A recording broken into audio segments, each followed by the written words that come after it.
Well, Kent, thank you so much for signing up for my project. I know you're a Dara Moon contestant. You're a JavaScript trainer and engineer. You have 4 children. Um, are there some other things you could say about yourself? Uh, no, you covered it pretty well. I live in Utah, and I think space is cool. So I guess first off, how did you find out about Dara Moon?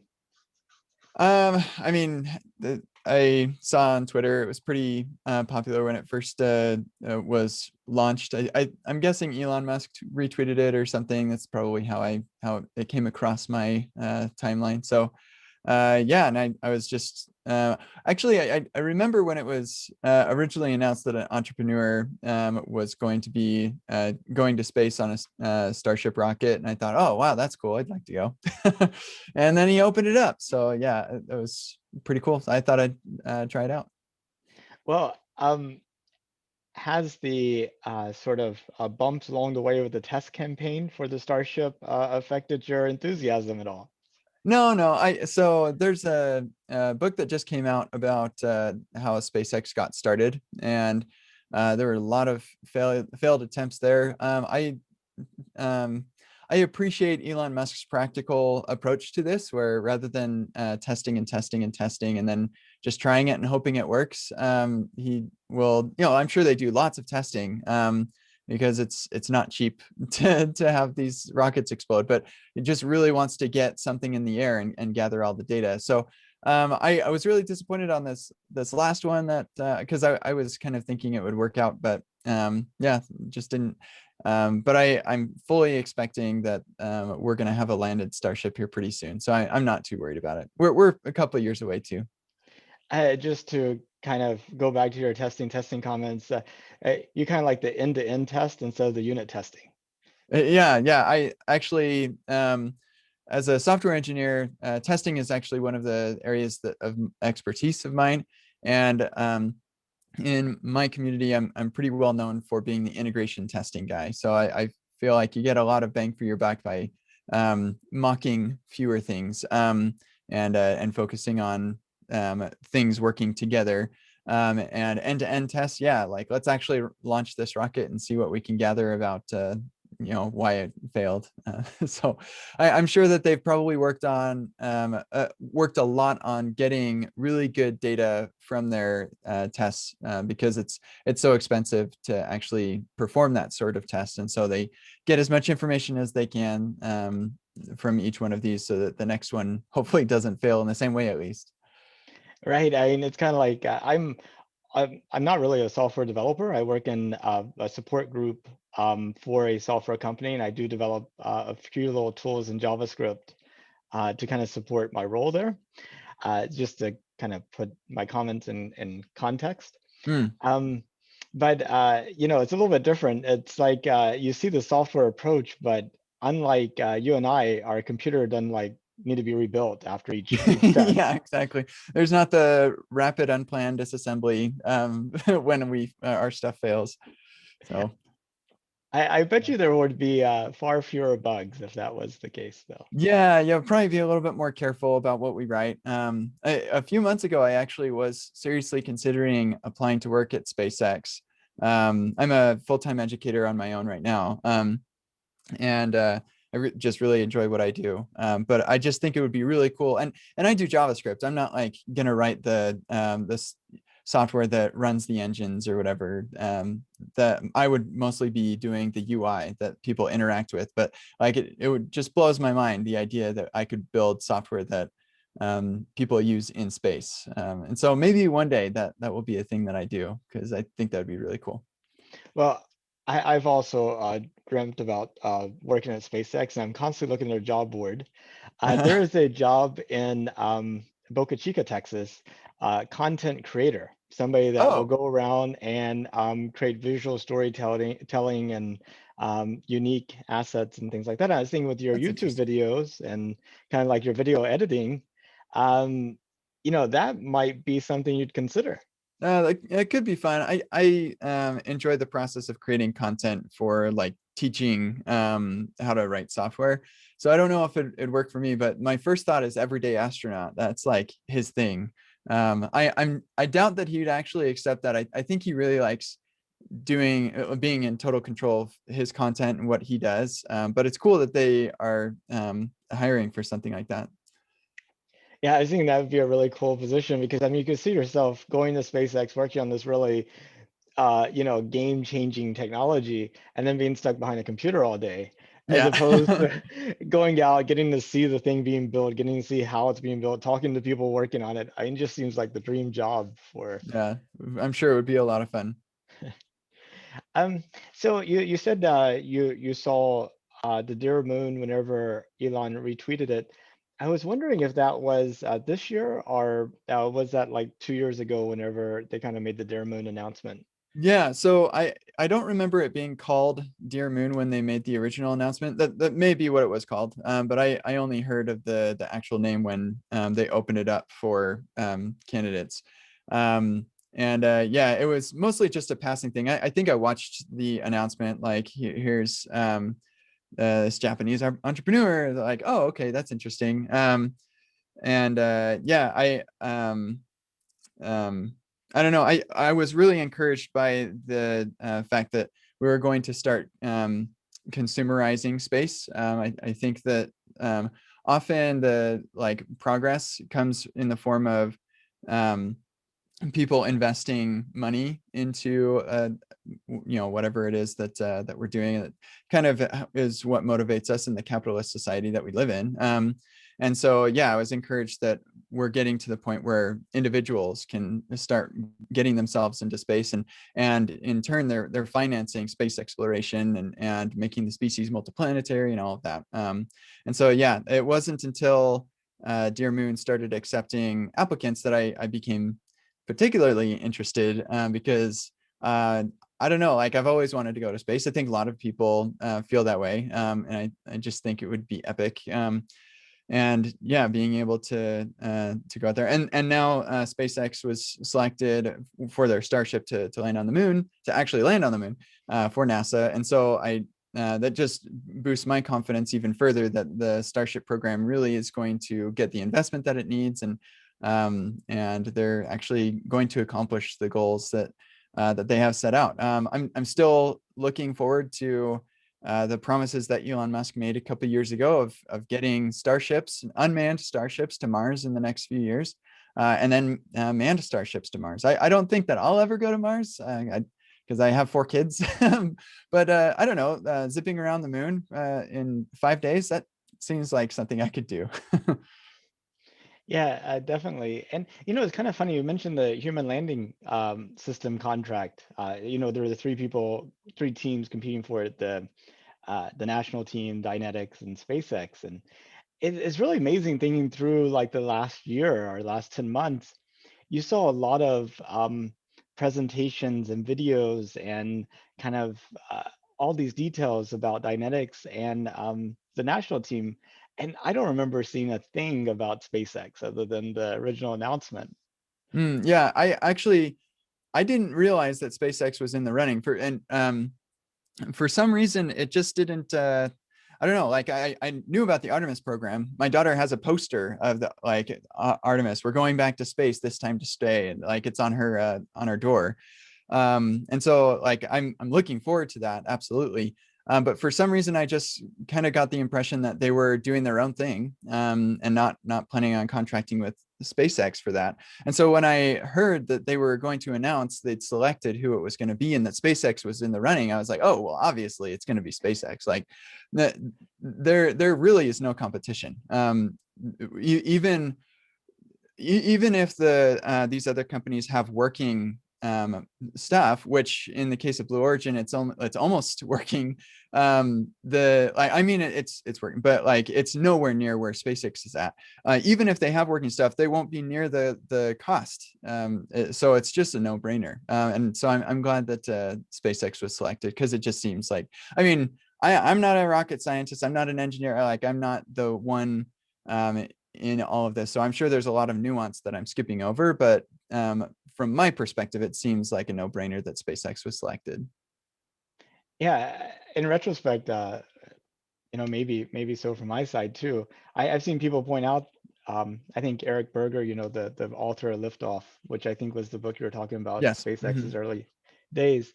He kind of mentioned on Twitter that SpaceX is really the only company that's been delivering for NASA over the past decade. You got like the Falcon 9, the commercial crew, the commercial resupply, the Falcon Heavy, and now Starship, and it's just um, kind of amazing. And you look at like Boeing and Lockheed Martin, and they've built lots of things on the ground, but Yeah, getting it into space is a pretty big accomplishment for anybody. And SpaceX isn't the only game in town, but it really is the only one that satisfies the needs of NASA. Yeah, so like there are plenty of rocket ship companies that will get small satellites into space and things like that. But yeah, like putting humans into space and on the moon, it's a totally different challenge. And I mean, SpaceX is doing all of the right things too. Like they've got plans in place and goals that they're working to accomplish for flying around the moon. And so like landing on the moon is the next thing. And really, I'm confident in the next few weeks we're going to see a Starship land. It's wild to me to think that we're going to see a rocket land, where just a few years ago that would have been like, wait, what? I'll never forget Falcon Heavy test where they send Rocket Man into space in the Roadster, and when those two boosters landed at the same time, I felt like I was watching a sci-fi film. Like I cannot believe that was real. It was outrageously cool, and I remember like I pretty much anytime there's a significant launch from SpaceX, I gather my family together and we go and watch it on the TV together and stuff. And and sometimes we'll spend hours watching like the Crew Dragon mission, where like their first actual test demo mission. We sat and watched for hours. Like that took forever for them to get in and into the rocket and then launched up, and then like 16 hours later or whatever they get to the space station, and hours to get into the space station. We watched like most of that, most of the action parts of that. And yeah, so when I was watching with my kids, seeing those two boosters land, like they thought it was cool, but like for me that was epic. Like that, I've never seen anything like that, and it just blows my mind that they're able to land on a boat in the middle of the ocean. It's just incredible what these what we can do with math and computers these days. And so yeah, like because of the track record that Elon Musk has and the SpaceX team has, there's no doubt in my mind that we're going to see a Starship land in the next couple of weeks. And when you land on Earth, landing on the moon comparatively is like easy because the gravitational forces are just like, there's so much less that you have to worry about. There's no weather. So yeah, like I think that once they nail landing on Earth with the Starship, it won't be a real huge challenge beyond that to land on the moon. And then taking off from the moon, of course, and then landing back on Earth, hopefully.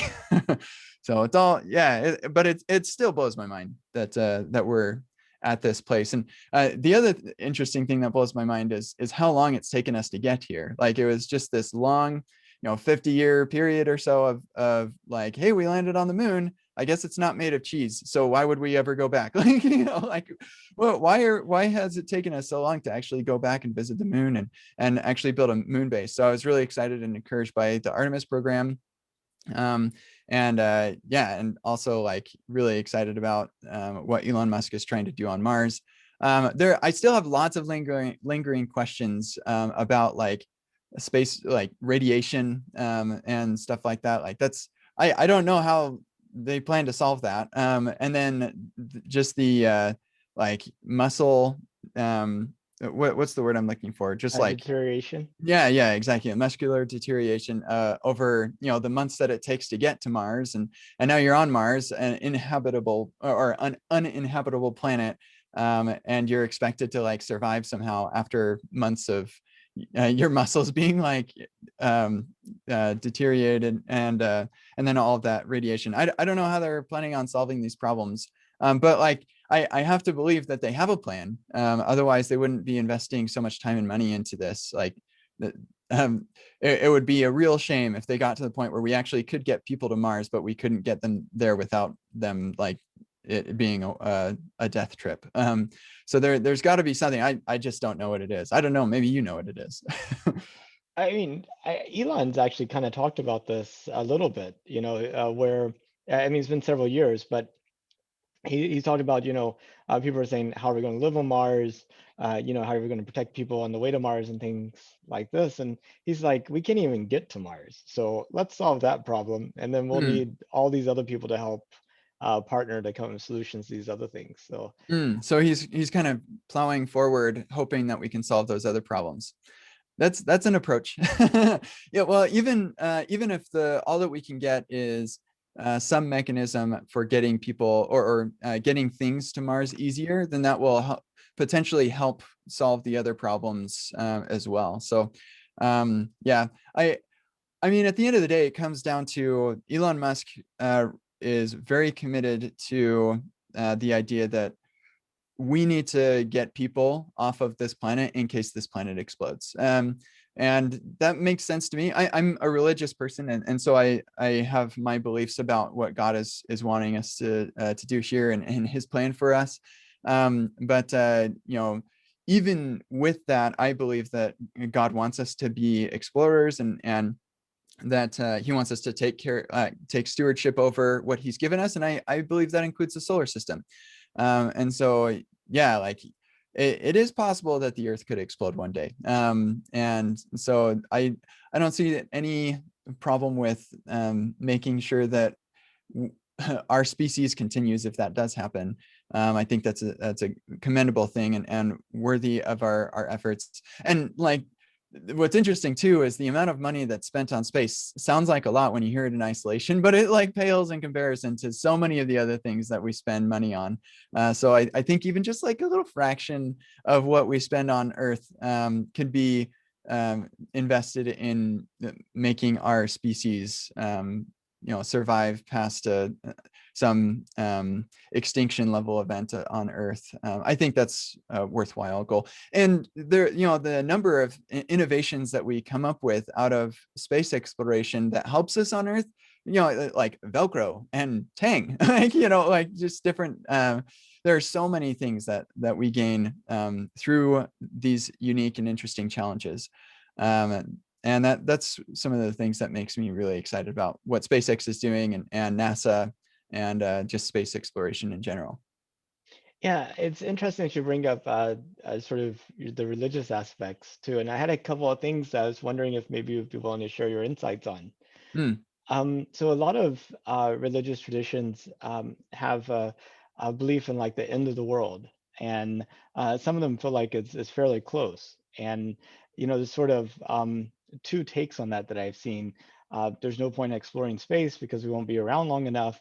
And then the other take is, really we should be just focused on the Earth. That's where we were meant to be.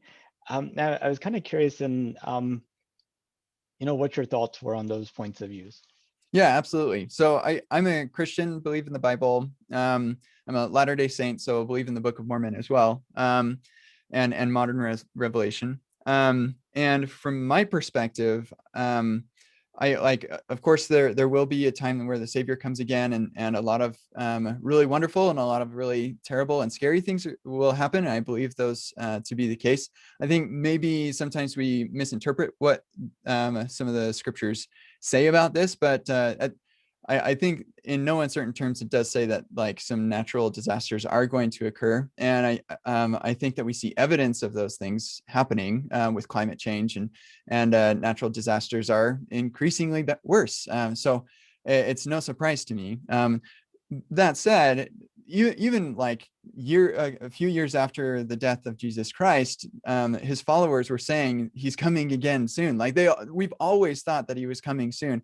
So I don't pretend to have an idea of when he's coming again. The scriptures say nobody knows. Like, so it's funny to me when people say, "Oh, he's coming soon." Well, I mean, the scriptures say that you can't know that. So all that I know is that our Heavenly Father has things that He expects us to do, and if we do those things, then we'll be happy. And so we do those things, and one of those things includes being good stewards of the planet that He's given us. And so I think that we need to take good care of it.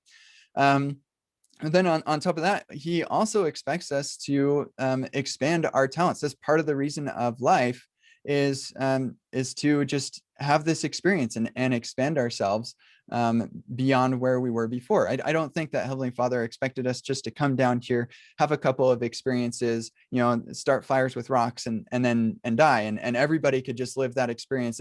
I think he wants us to improve life for everybody, and I think that space exploration is one of those things that pushes that mission forward, making things better for everyone. And just have a more pleasant and rich experience. I'm really glad that I don't have to spend 12 hours a day farming in the field because of the innovations that we've had. So absolutely, I think that Heavenly Father wants us to explore the stars, and I kind of want to show him how far we can get. I think that's awesome. That we can go beyond. So yeah, sure. Like the world will end as we know it.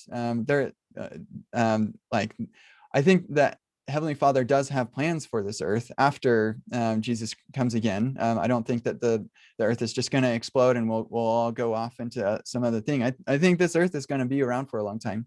And regardless, I think that we are expected to expand ourselves and to keep on moving in a forward direction. And so yeah, exploring the galaxy, even if we almost made it, but then it like the end of the world came, like, so what? Like the part of the experience and the learning and the growth and the enjoyment is in the journey. And like the attitude of, well, the end of the world is coming soon, so let's not bother. I mean, okay, but like, did you make your bed this morning? Like, there are things that you can do to just enjoy and enrich your life, and I think space exploration fits in really well with that. So yeah, that's kind of my take. No, I that totally makes sense. And there's this parable that Jesus told, and I like to apply it to sort of the situation too. And I believe that you sort of did as well. But I just kind of wanted to toss it out there and get your take. So this landowner is going away on a trip, and he calls three of his servants. Gives one of them, 10 gold coins, another one 20 gold coins, and another one, 40 gold coins or something like that. I always get the numbers right. Yeah. So he You're good. goes off on the trip and he comes back and he calls his servants and says, "Hey, show me what you did with what I gave you while I was gone." And he calls the one that he gave 40 to, and he's like, "I went and invested it and got turned it into 80." And he's like, "Oh, wise and faithful servant, you're doing very well." And then the 20 doubled and made it 40. Then when he gets down to the 10, he's like, "I'm so afraid of losing your money that I just buried it." And he's like, that was a very bad thing to do. And he takes away the 10 from him and gives it to the person that was able to turn 40 to 80. Hmm. Um, and so I always took away from that story that we were supposed to invest what we have, our time, energy, talent, connections to kind of produce more. And to me, it feels like as a civilization, since we have the capacity to actually go out there and settle the solar system, it almost feels like incumbent upon us to do it. Like it's not really an option. Yeah, I agree. Yeah, I think he expects us to do whatever we can, and that doesn't preclude what we do on Earth. Of course, we have many problems that we need to deal with the way that we treat our planet, and frankly, I know a lot of people have probably not people listening to your show, but there are a lot of people who really have antagonistic opinions toward Elon Musk.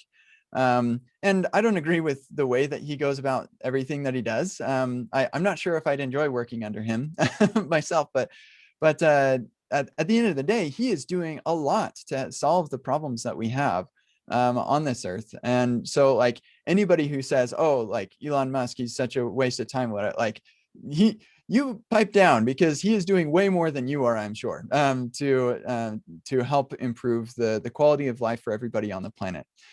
Just like do any amount of research on the impact of climate change on people's health, and you'll start thanking Elon Musk for like his tenacity in Tesla and everything. And then on top of all that, I think that even if we were to say, okay, let's just stop all space exploration, we'll take all that money and we'll put it toward whatever these programs are. We've found that governments with silly amounts of cash just wasted. They're incredibly wasteful. And so this is another thing that really makes me feel better about the fact that SpaceX is independent and not even publicly traded. They're just a totally independent company. And so they don't have the problems of waste that we see in the government, which is really concerning to me. This is actually one of the reasons why I supported Andrew Yang and UBI, is because I thought, okay, well, so the government screws up with money like way bad. If we can just give it to people, then they can, buy the things that they need, and that will help the economy more than the government trying to come up with all these programs, and ending up in just a silly amount of waste. And like we've seen this with the stimulus checks and um, um, like bailouts and stuff like that. They just give it to these companies or whatever, or like when they did the I think it was PPP, something like that, like they would give money to companies if they didn't fire their employees, basically. And yeah, like so much of that money was given to big companies that just used it for stock buybacks. Like the government just screws up this stuff so bad. And so I really I don't think that we could just say, okay, let's stop all space exploration and let the government fix everything. They will not do a good job of that. So I think that even if you decided that's what the direction you wanted to go, you would not be satisfied. So I'd much rather have us exploring space and waking up every day thinking, wow, I can't believe that I live on this little blue dot, and there's other things out there that we don't know enough about. Like we can never know everything there is to know out there. And there are things we could discover that could help us on this earth. And we've done that. Like it's not just an aspirational thing, but all through the history of space exploration of our species, we've already gotten so much value in exploring space, and real value, like things that help real people. The satellite imagery that we get to identify areas of the world that are in trouble, and we can actually start helping those areas of the world. So yeah, space exploration. And before we got that satellite imagery and all of that, all those discoveries, before we got those, I'm sure there were a lot of people who were saying it's a waste of time, it's a waste of money. But now we're like, yeah, that was a good idea. I'm glad that we did that. And so what are the things that we're going to discover about improving our own world when we actually start pushing even further and going out to Mars and getting people out there? We might discover some really impactful things that will get us improve our lives here on Earth. And then there's Starlink, of course, which is I actually have a Starlink on my roof, and it's awesome. And yeah, that like will I mean I'm in a pretty rural or an urban area, so I've got access to internet here, but there are a lot of people who don't have access to internet where they are. And if it weren't for the efforts of SpaceX and the predecessors to get just things into space, then people wouldn't be able to have that connectivity that they need. And I mean, we could argue the benefit and value of connectivity, but I don't think there's very many solid arguments against people being able to be connected wherever they are in the world. So yeah, I'm just enthusiastic about the benefit to our human society by expanding ourselves beyond just this little blue dot. Yeah, definitely. And I mean, whenever you're observing everything from one point of view, it's going to be really limiting in terms of what you can see and what you can learn. But once you start observing the same thing from multiple points of view, when we have humans on the moon, on Mars, observing, just going about their lives and observing the same events, I think a lot of things that, like, fish have no clue about water because they're in it all the time. Yeah, I yeah. mean, the moment you take the fish out of water, I think he's like, wow, something's missing, I'm sure. Yeah, But they don't feel like they're out of water. They feel like they're in air. and well, yeah, good point. Good point. Yeah. But as humans are like on the moon and on Mars, we have to go and examine the very nature of our lives. I mean, the length of a day, the force of gravity, what it means to be safe is completely different. Yeah, I absolutely agree. But I consider this to be more of a time capsule for people that aren't even born yet, as opposed to a contemporary show. So in closing, I was wondering if there was anything that you'd want people, say, 100 years from now, looking back on this moment to know. Yeah. So there are probably a lot of um I can imagine that the history books will write about a lot of the terrible things that are going on in the world. We're basically hooking ourselves up to this terrible experiment of like, let's see what happens if we just release a ton of carbon into the air, and like let's treat each other really terribly bad. And my mind goes to the first Star Trek episode where Q shows them all. This is Next Generation, where Q shows them all of the terrible things that humanity has done, and so like, why should we let you explore space? And but like there are plenty of bad things, but most of us really are trying to do the right thing. I think I feel like most of us not only want ourselves to be happy, but also want to leave the world as a better place than we found it. And there are a lot of good people. And if you are listening to this 100 years into the future, then we didn't totally fail. We at least made it so that you could exist. And even if it ends up being that you're a cyborg connected to computers or something like that, like a hybrid human or something, we at least got that far. And most of us were trying to do the best that we could. And honestly, it's a big, complicated machine, this human society or civilization. And no one person can solve all the problems. But most of us tried our best to solve the problems that we could. And at least that's what I'm trying to do. And I believe that I have to believe that most people are trying to do that as well.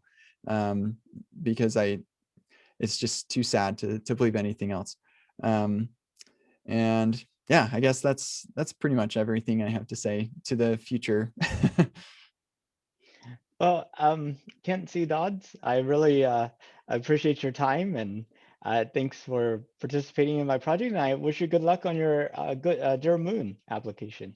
Yeah, thank you. Yeah, we'll see how that goes. And thank you for doing this. This is an amazing effort.